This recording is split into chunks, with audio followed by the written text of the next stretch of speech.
Question number 8 पे हम पहुंच गए हैं। इसमें लिखा है grow more plantation have 2 rectangular fields. इसमें 2 रेक्टेंगुलर फील्ड्स हैं ऑफ सेम विथ है, उनकी विथ सेम यानी कि ब्रेथ सेम है। देखो इस तरह से सेम है, विथ ब्रेथ सेम है, लेकिन लेंथ डिफरेंट है। लेंथ ये वाली है, पॉइंटर पे ध्यान देना। देखो लेंथ दोनों की अलग अलग है। और आगे लिखा है they are required to plant 84 tree in smaller field.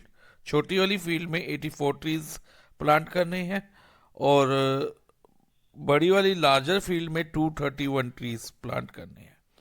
अब आगे ध्यान से रीड करना, इन बोथ द फील्ड, दोनों फील्ड में trees are planted in same number of rows. अब नंबर ऑफ रोज जो है ना कॉमन होंगी। मान लो अगर यहाँ 3 रोज है तो यहाँ भी 3 होंगी, यहाँ अगर 7 है तो इस वाली फील्ड में भी 7 होंगी। कॉलम अलग हो सकते हैं। कॉलम, रो क्या होती है बच्चा, रो ऐसे होती है हॉरिजॉन्टली, और कॉलम जो होते हैं ऐसे वर्टिकली होते हैं। पॉइंटर पे ध्यान देना। तो कॉलम इसमें कम है स्मॉलर फील्ड में और लार्जर फील्ड में ज्यादा है, लेकिन रो दोनों की सेम है। रो किस लिए सेम है, क्योंकि विथ सेम है, तो रो सेम हो सकती है। तो ये ध्यान रखना, common rows, number of rows common है दोनों में। अब आगे लिखा है most number of rows, most यानी कि हाईएस्ट, हाईएस्ट वर्ड यूज हुआ ना, मोस्ट का मतलब हाईएस्ट, और दोनों में नंबर ऑफ रोज सेम है यानी कि कॉमन है, तो हाईएस्ट कॉमन। और जो नंबर ऑफ रोज है, क्या नंबर ऑफ ट्री से ज्यादा हो सकती है, नहीं हो सकती। तो और ऐसा कब होता है, जब फैक्टर ही होते हैं ना, जो नंबर टोटल नंबर से दोनों नंबर से छोटे होते हैं। तो इस केस में हम क्या निकालेंगे, हाईएस्ट कॉमन फैक्टर। तो ये माइंड में रखना है। तो फर्स्ट पार्ट के लिए जो आंसर होगा ना वो इसका एचसीएफ होगा। तो स्टेटमेंट हम लिखेंगे, क्वेश्चन में से लिखेंगे। अभी मैं स्टेटमेंट नहीं लिख रहा, लेकिन क्वेश्चन में मार्क कर रहा हूं। The most number of rows that can be planted in the arrangement is equal to HCF. इनका एचसीएफ होगा।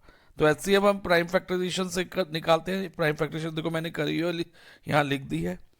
और एचसीएफ क्या होता है बच्चा, smallest power of common factors. अब जैसे 2 तो दोनों में नहीं है, तो इसलिए 2 को छोड़ देंगे। अब 3 दोनों में है, और 3 की स्मॉलेस्ट पावर क्या है, 1। ऐसे ही 7 दोनों में कॉमन है, 7, तो 7 की स्मॉलर पावर ले लेंगे। 3 7 था 21, तो कॉमन नंबर ऑफ रोज दोनों में 21 रहेगी। ठीक है, अब इसमें भी 21 रोज होंगी, क्योंकि उन्होंने कहा सेम नंबर ऑफ रोज, और इसमें भी 21 रोज होगी। तो ना, तो स्टेटमेंट आप क्वेश्चन से बना के लिख देना। अब आगे लिखा है if the trees are planted in the number of rows obtain in part 1, part 1 के अकॉर्डिंग हम नंबर ऑफ रोज रखें, तो नंबर ऑफ कॉलम क्या रहेंगे बच्चे। अब इस क्वेश्चन को हम ना एक क्लासरूम के एग्जाम्पल से समझते हैं। सपोज क्लासरूम में कुछ बच्चे बैठे हुए हैं, उनकी सीटिंग अरेंजमेंट इस तरह से है, ठीक है, कुछ इस तरह से है। रोज में एक रो में 6 स्टूडेंट्स हैं, दूसरी रो उसमें भी 6 स्टूडेंट है, थर्ड रो उसमें भी 6 स्टूडेंट्स हैं।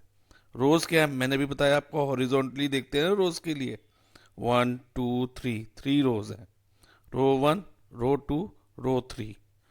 और इसमें कॉलम कितने हैं, कॉलम मैंने आपको बताया था वर्टिकली, पॉइंटर पे ध्यान देना, इस तरह से column 1 column 2 column 3 column 4 column 5 column 6, यानी कि 3 रोज हैं और 6 कॉलम है। और अगर हमने निकालना है ना टोटल नंबर ऑफ स्टूडेंट्स, एक तो हम ऐसे काउंट करके निकाल सकते हैं, दूसरा हम रो मल्टीप्लाई कॉलम करके भी निकाल सकते हैं। रो और कॉलम को मल्टीप्लाई कर दो तब भी आपको उतने स्टूडेंट मिलेंगे। देखो अगर आप अलग से काउंट करोगे तो 18 है, और अगर रोज मल्टीप्लाई कॉलम करोगे तो भी 18 आएंगे टोटल नंबर ऑफ स्टूडेंट्स। ठीक है, total number of student row into column. तो आपको ये हमेशा के लिए याद रखना है, जब भी कोई सीटिंग अरेंजमेंट हो या प्लांट्स अरेंज किए गए हो रोज एंड कॉलम में, तो रो मल्टीप्लाई कॉलम हमेशा टोटल के इक्वल होता है। इस बात का ध्यान रखना, ये फॉर्मूला अपने माइंड में डाल लो, row multiply column is equal to total. अब हमें निकालना है कॉलम, हमें पता है दोनों फील्ड्स का, स्मॉलर वाली फील्ड का टोटल नंबर ऑफ ट्रीज कितने हैं 84, ठीक है। और रोज भी हमें पता है, ईच फील्ड में 21 रोज है, दोनों फील्ड में 21 रोज, तो 21 into C is equal to 84। अब सी यानी कि कॉलम कितने होंगे, 84 डिवाइडेड बाय 21, अभी स्मॉलर रो की बात कर रहे हैं हम, तो 4 कॉलम, तो number of column in smaller field 4 हो गए, ओके। और number of column in larger field, इस नंबर ऑफ रो तो इसमें भी 21 है, कि अगर हम row into column is equal to total ले रहे हैं ना, तो रो तो यहाँ पर भी कितनी है बच्चा, 21 है, क्योंकि दोनों की जो HCF आया था 21 आया था, 21 मल्टीप्लाई बाय, अब कॉलम इन लार्जर फील्ड हम सी रख लेते हैं, is equal to 231, is equal to 231। अब सी यानी कि C4 कॉलम क्या होगा, कितने रहेंगे, 231 अपॉन 21, तो सी यानी नंबर ऑफ कॉलम हमारे होंगे 231 डिवाइडेड बाई 21, जो कि 11 आएंगे, तो 11 कॉलम हो गए, फाइन। तो आंसर हमारा हो गया, आंसर हो गया हमारा number of column 4 in smaller field and number of column is 11 in larger field. तो इस तरह से हम इस क्वेश्चन को सॉल्व कर लेंगे।